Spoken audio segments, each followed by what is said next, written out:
Bienvenue à tous dans ce journal au Conseil de sécurité de l'ONU pour faire l'évaluation trimestrielle de la MONUSCO.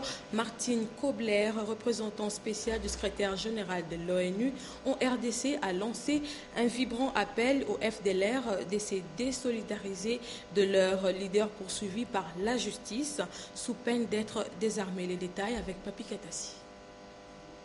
Je demande à tous les rebelles de FDLR de se désolidariser immédiatement de leur leader poursuivi par la justice sous peine d'être désarmé des forces, a déclaré Martin Kobler, le chef de la MONUSCO, à New York au Conseil de sécurité des Nations Unies.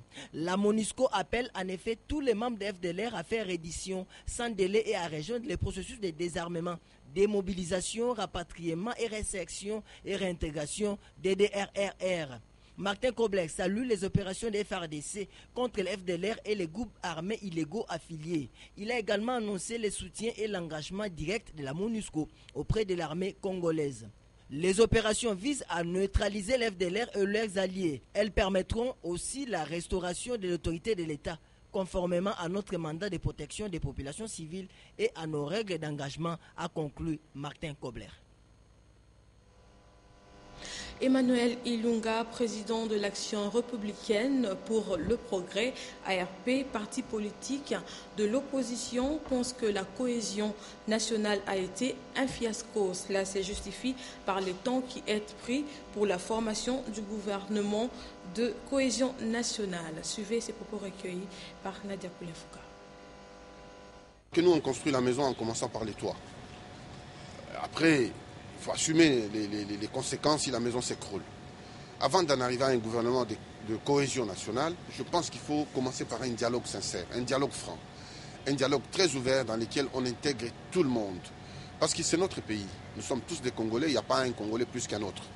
Donc à ce moment-là, il faut réunir au sein de ces dialogues les autorités morales, les associations des droits de l'homme, les partis politiques, pour discuter et mettre toutes les questions, même les questions qui fâchent, sur la table, de manière à les débattre et trouver des solutions durables pour ce pays. Mais faire des choses à la va-vite, comme c'est fait, gouvernement de cohésion nationale, on ne sait pas qu'est-ce qui va en sortir, quel est le calendrier, quel est le canevas, on va où.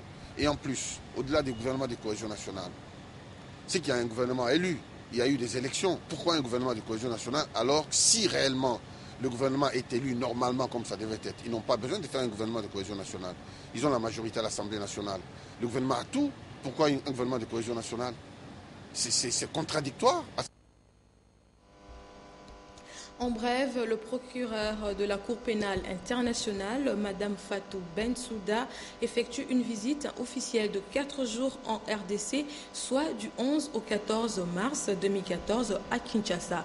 Madame le procureur va rencontrer ce mercredi 12 mars les autorités congolaises et les chefs du bureau de la Cour pénale internationale à Kinshasa, capitale de la RDC. Son agenda prévoit également une conférence de presse jeudi 13 mars.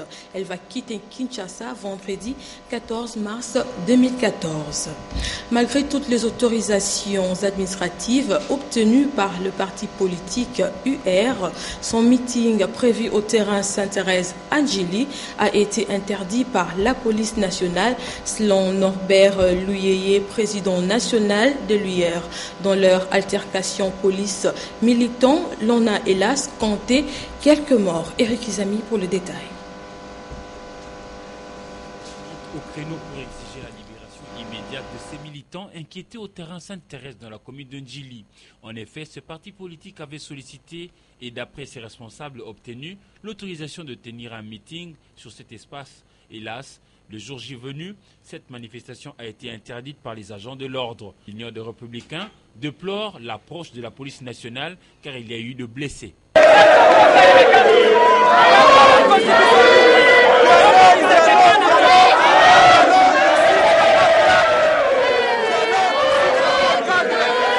Le numéro 1 de l'Union des Républicains, Norbert Louyeye, lui, en a profité pour exiger la libération de ses camarades du parti. Plusieurs personnes ont été arrêtées arbitrairement. Ce comportement est scandaleux et répréhensible du pouvoir en place, constitue une atteinte grave à la liberté d'expression et d'opinion. Il faut reconnaître que les libertés d'expression et des manifestations publiques sont reconnues dans la Constitution de la République démocratique du Congo, mais quelquefois, toutes ces dispositions ne sont pas véritablement respectées sur le terrain. Et pour parler justice, le verdict du tribunal militaire de Kinshasa Matete sur l'affaire mettant en cause l'auditeur militaire ministère public contre les prévenus poursuivis pour violation des consignes et destruction méchante est tombé le mardi 11 mars 2014. Le prévenu Akosa Simba est acquitté alors que son collègue Maro est condamné à 3 ans de servitude pénale principale. Sylvain Kapombo nous en parle. C'était une audience essentiellement des prononcés pour laquelle assiégeaient les tribunaux militaires des garnisons de Kinshasa Matete et c'est au premier degré en matière de flagrance. Il s'est agi de l'affaire opposant l'auditeur militaire ministère public contre les prévenus Akosa Simba et Maro Katambayi, tous deux poursuivis pour violation des consignes. En effet, les prévenus Maro Katambayi, aujourd'hui en fuite, avaient reçu de la police nationale congolaise une Jeep pouvant lui servir de mobilité dans le cadre de l'opération Likofi 2 consistant à traquer les inciviques communément appelé Koulouna. Ce commissaire principal de la police l'a détourné et en a fait son biais personnel. Statuant publiquement en audience foraine à Kingabwa.show, le tribunal a condamné cet acte conformément à la loi et l'a condamné par défaut à 3 ans de servitude pénale principale et a ordonné son arrestation immédiate. Quant au prévenu Akosa Simba, le tribunal, sous la présidence du major magistrat Roger Gbéou, a décidé ce qui suit. S'agissant du prévenu Akosa, le tribunal dit non établi. En fait, comme en droit, le fait de violation des consignes ainsi que de destruction méchante. Par conséquent, l'on acquitte purement et simplement le renvoi de toute fin de poursuite et réserve le frais. Sa libération immédiate. Cette dernière décision du tribunal a été saluée non seulement par ses prévenus, mariés et pères de 2 enfants, mais également par les habitants de Kingabwa.show. Rendons-nous à présent dans la province du Nord Kivu pour vous dire que Christian Mouké, un journaliste, a été arrêté à Butembo pour avoir écrit et dénoncé la dilapidation de 50 000 $ américains qui devraient servir à la création d'un centre de formation en informatique. L'auteur présumé de cette disparition d'argent a fait arrêter Christian Mouké au motif que celui-ci serait en mal d'écriture. Plus de détails avec notre correspondant sur place, Merveille Kakoulé. Dans ses 2 dernières parutions, le journal Rafiki a donné des révélations accablantes au sujet d'une escroquerie de plus de 50 000 $ américains du Belge Yves Verret, des sommes colossales qui étaient destinées à l'implantation des grands centres informatiques avec cyber en ville de Butembo. Selon les informations publiées par le journal Rafiki, cet argent est passé sans trace et le centre informatique n'a jamais existé. Pour les plaignants, le journaliste l'a accusé faussement et a publié ces informations pour troubler l'ordre public. Maître Juvenal Moukeba, conseil du journaliste Kahindo Mouké Christian. Lui a adressé mandat d'amener. Dans le mandat d'amener, il y a eu 3 préventions, c'est-à-dire on lui reproche de commettre un faux en écriture et l'usage de ce même faux, ainsi que de l'imputation dommageable. Donc ce sont là les 3 préventions qui sont mises à sa charge. Au cours de cette audition, le journaliste est resté serein. Pour lui, les faits sont sacrés et les commentaires sont libres. Il n'a fait que son travail d'informer la population sur cette escroquerie. Il faut dire que le fait d'avoir fait arrêter les journalistes ne signifie nullement que les faits ne sont pas vrais. Les journalistes qui étaient présents au parquet envisagent que si le journaliste Christian Mouké n'est pas remis en liberté dans les délais raisonnables, les journalistes de Butembo se réservent les droits d'amorcer un mouvement de grève. Butembo sa journée parlée dans toutes les stations radio. Jonas Mbayadi, coordonnateur du collège des médias de Butembo. Mais ce que nous demandons déjà, c'est la libération de Christian Mouké. Ce n'est pas seulement par solidarité, mais aussi par principe. Parce que la solidarité, bien sûr, mais le principe est là. La place du journaliste n'est pas en prison, c'est dans la rédaction. Merveille Kakoulé Sadiboko, Butembo, Anden A. En société, le gouvernement congolais s'est lancé depuis plusieurs mois dans la modernisation des infrastructures routières à travers le pays. À Kinshasa, cette réhabilitation se concentre sur les grandes artères, tandis que les routes secondaires en très mauvais état semblent être ignorées. Le constat a été fait par Laini Bofando. Dans la commune d'Engaliema, les avenues Malueka et Don Bosco, qui relient les quartiers UPN, Pompage, Sangamamba et Bumba, sont détruites depuis plusieurs années. L'avenue de l'école, qui va du centre supérieur militaire à Pompage, est pleine de nids de poules à partir des briquines. Pourtant, c'est sur cette route qu'est située la société Carigresse qui alimente la ville en caillasse. Un peu plus bas, l'avenue Mbenseke entre ma campagne et Kitambo Jamaïque se dégrade au jour le jour. Plus près du centre-ville, dans la commune de Lingwala, c'est l'avenue Nyangwe qui est abîmée. L'avenue Kabambare, qui traverse les communes de Barumbu et de Kinshasa, est à la base de nombreuses pannes de véhicules. Selon le conducteur, je cite, travaille sur cette route, c'est détruire petit à petit son véhicule. Nous connaissons beaucoup de pannes des rotules et des transmissions à cause de cette route. Nous demandons à ceux qui s'occupent des 5 chantiers de venir nous réparer cette partie de la route. Nous souffrons, nos lames de véhicules se cassent à tout moment. Nous souffrons vraiment. Venez nous aider. Réparer cette route va nous aider beaucoup.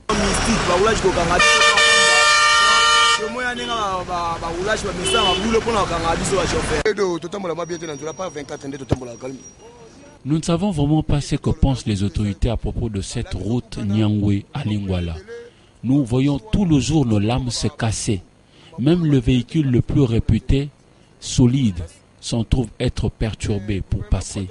Nous demandons à l'autorité de nous venir en aide et de faire réparer cette route. De leur côté, les piétons se plaignent que les taxis refusent d'emprunter ces tronçons à cause de leur état.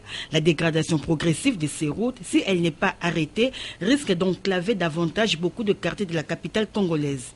Que le pouvoir public s'y penche pour le bien-être de la population, car plusieurs autres routes nationales et secondaires sont à certains endroits aussi dans un très mauvais état, faute d'entretien et de maintenance. Pourtant, le FONER constitue le principal instrument national de financement de l'entretien routier grâce aux ressources propres des usagers de la route. Voilà qui relance le débat sur l'efficacité de l'entretien du réseau routier en République démocratique du Congo. Autre actualité, 16 000 ménages bénéficient des retombées du village agricole dans la province du Bandundu. Cette expérience a inspiré les décideurs à Kinshasa pour multiplier les villages agricoles de façon croisée et vaincre la faim. Eric Izami. Les colons belges quittant le Congo-Kinshasa a laissé 8000 km de routes asphaltées rien que pour la province du Bandundu et moins de 1000 km ont été praticables jusqu'ici. L'idée à valeur d'or, initiée par le gouverneur Jean Kamissendu de lancer le village agricole, a inspiré les responsables basés à Kinshasa. Papakin vise, comme dans l'approche village agricole dans le Bandundu, à promouvoir l'agriculture à Kinshasa, la capitale, pour combattre la faim. Le ministre de l'Agriculture, Chrysostome Vahamwiti, et les autres responsables encouragent cette initiative qui a permis la réhabilitation de 4016 km de routes au Bandundu notamment, créant 4500 emplois avec le système des cantonniers planteurs. Il faut que les programmes, les initiatives croisées entre les gouvernements locaux, les gouvernements provinciaux et le gouvernement central ainsi que les partenaires, toutes ces initiatives croisées doivent fonctionner de sorte à assurer la pérennité des programmes qui sont mis en place pour le plus grand bien des populations rurales. Les populations RD congolaises sont à 70% essentiellement rurales. Encourager la culture de la terre va nous aider à bâtir le Congo-Kinshasa et surtout vaincre plusieurs fléaux qui rongent la communauté, notamment la faim. Sachez également que Orange RDC continue ses remises des prix de sa tombola de la Saint-Valentin. Elle a procédé à un tirage le lundi 10 mars 2014 dans l'immeuble Prestige à la Gombe. Ces concours continuent jusqu'au 30 mars. Jean-Lumière Suekama, Mathunga Dipouvi. Les clients d'Orange RDC sont en fête et continuent la fête avec le jeu concours. Mais comment y participer ? Il faut absolument avoir une SIM Orange, entrer dans le menu message, taper Love et envoyer au 4000. Et là, juste après, au fur et à mesure que vous consommez, vous achetez des cartes, vous rechargez et vous consommez, vous êtes directement éligible pour notre tirage. Qu'est-ce qu'ont gagné les clients d'Orange RDC ce lundi 10 mars 2014 ? On a cumulé la remise du jour et de la semaine. Il y a la remise du jour, c'est-à-dire ceux qui ont gagné 90 000 francs congolais, et la remise de la semaine, ceux qui ont gagné 450 000 francs congolais. Les gagnants sont ravis. Bon, ça me fait énormément de la joie d'avoir gagné $100 c'est vraiment de la joie. On a envoyé Love aux 4000, raison pour laquelle on a gagné enfin ces $100 là. Je suis contente.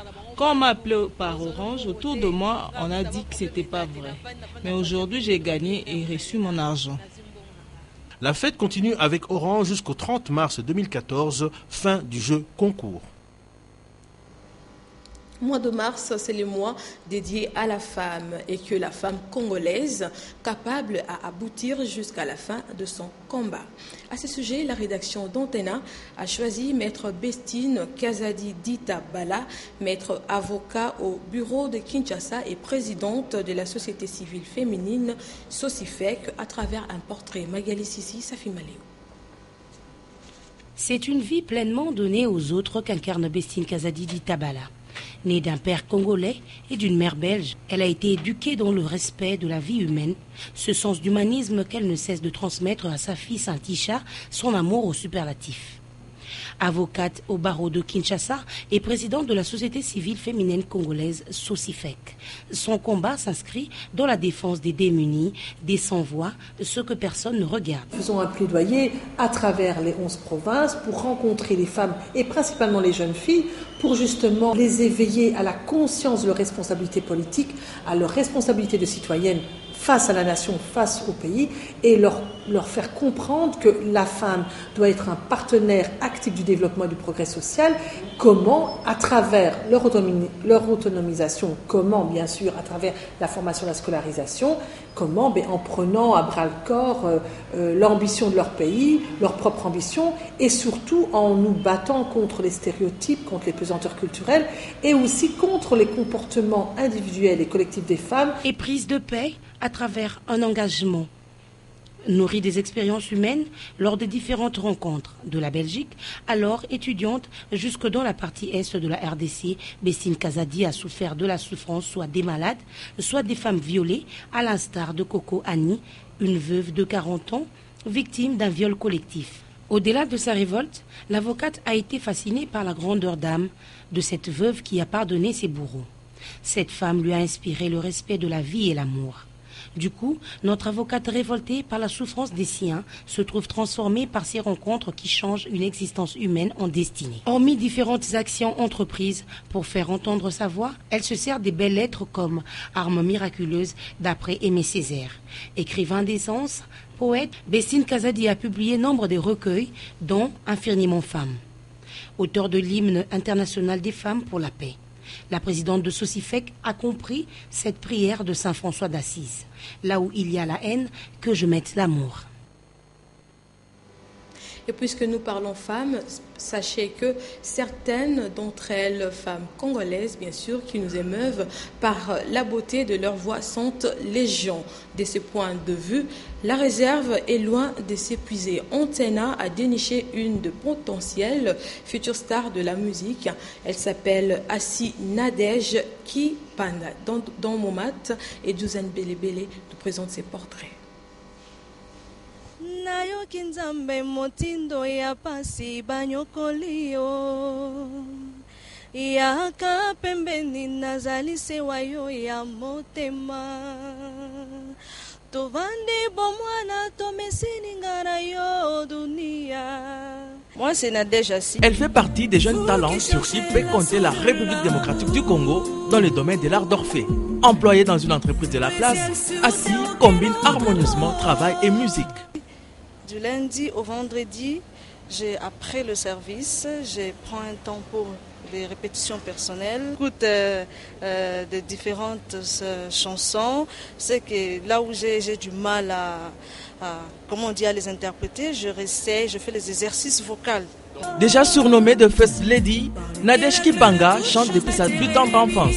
Mais c'est en jouant au karaoké des années 2000 qu'elle s'est fait découvrir par un musicien qui s'est depuis lors décidé de recourir à elle à chaque production.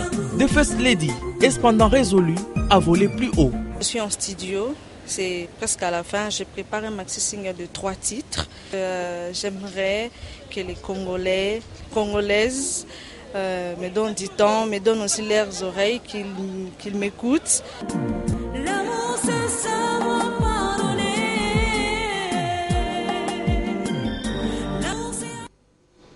Et à l'occasion justement de la Journée internationale de la femme, célébrée le 8 mars dernier, un concert dénommé spécial concert marial a été organisé à l'hôtel Sultani pour honorer la Vierge Marie. Suivez.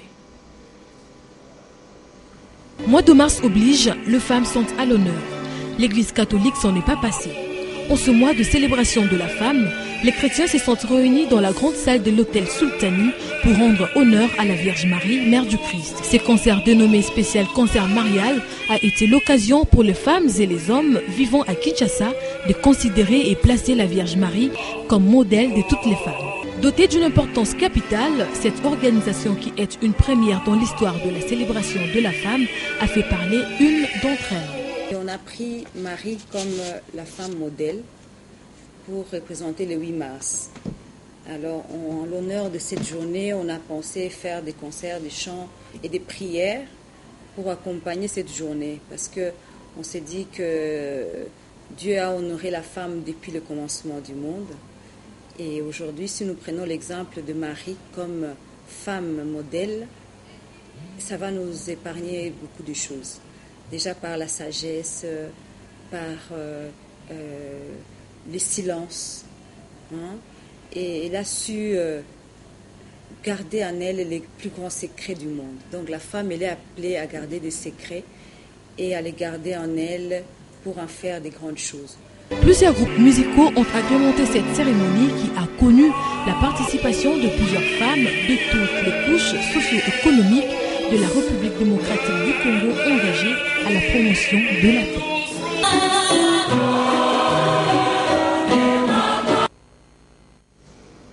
Et parlons sport à présent. Il séjournait il y a quelques jours à Djamena au Tchad, enfin d'y rencontrer les dirigeants politico-sportifs de ces pays pour s'assurer de l'organisation du prochain championnat d'Afrique centrale. Alain Badiachile, de retour à Kinshasa, fait le point de son séjour au Tchad. Il est au micro de Papi Kiatassi. À ce titre, il était question pour moi d'impliquer les autorités politiques dans l'organisation de la Coupe d'Afrique centrale de taekwondo qui aura lieu là-bas. Nous avons effectivement été reçus par son Excellence Monsieur le ministre de la Jeunesse et des Sports, avec qui nous avons échangé autour de cet événement majeur de l'Afrique centrale. Je lui ai fait comprendre l'intérêt que nous poursuivons derrière cet événement, les avantages que cela nous procure à nos pays respectifs, c'est-à-dire aux pays membres. Et bien, il a trouvé que les objectifs poursuivis rencontraient effectivement leurs préoccupations. Et c'est par cette note sportive que nous mettons terme à ce journal. Je vous retrouve à 10h pour le prochain rendez-vous d'actualité. Au revoir.